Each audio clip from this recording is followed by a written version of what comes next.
I saw that car shaking. Our bus was shaking. I thought somebody was pushing it. And now people are going crazy.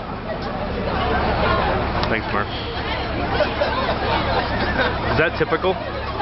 Is that typical to have an earthquake like that? No. No? We have no earth. Just in 1976, we got earthquake in Tangshan, far from Xian.